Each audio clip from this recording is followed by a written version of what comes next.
For former Browns quarterback Bernie Kosar, life in the NFL came at a price. 40 surgeries, 80 broken bones, 100 concussions, 15 seizures, last 2 being in a coma, for 72 and 96 hours. The concussion's the most troubling. I was diagnosed a little more than 4 years ago, with 5 years left of cognitive brain function. For years, News 5 has followed Kosar's progress. Tech, you and me have been through this whole cycle of this journey together. You handled the pressure good. It's like the fourth quarter, you handled it. When we would sit here for these interviews, and you would only understand 40% of what I said. A holistic regimen of diet, high-dose vitamins, and other therapies have improved Kosar's health and his outlook. It also put him in contact with Dr. Chris Nowinski, head of the Concussion Legacy Foundation, one of the nation's leading voices on concussions and CTE, conducting research and providing guidance to those in Bernie's position. None of this is inevitable. Even if you think you have the symptoms, you can get help and you can live a much better life. And I think Bernie Kosar is a great example of that he has been down and out, and he right now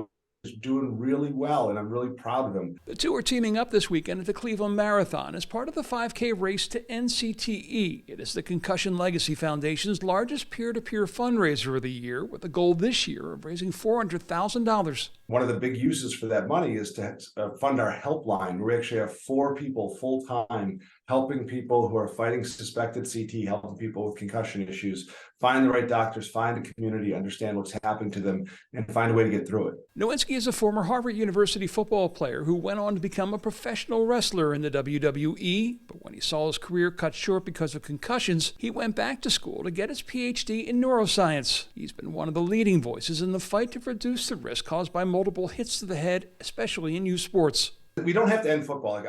I'm a former professional wrestler who let people hit me in the head with chairs and garbage cans. Like, if you're an adult and you want to make a living as an entertainer, you can do dangerous things. That's fine. But the idea that we think that children should also take those same risks, to me, doesn't make sense. And so we say kids should play those sports different, but a different version, like flag football, until they're in high school. And then, frankly, I do think we have to look at high school and say, can we still make it safer? Because those kids still aren't old enough to understand the risk they're taking. Kosar, for his part, remains focused on today, on helping himself to heal and others as well. I'm not really focusing on what the end outcome is. I'm trying to delay the end outcome and try to be able to live and help people live with these type issues, so that you can get in what days you have remaining, 1, be able to enjoy them, and 2, be able to bluntly remember them. In Cleveland, John Kosar, News 5.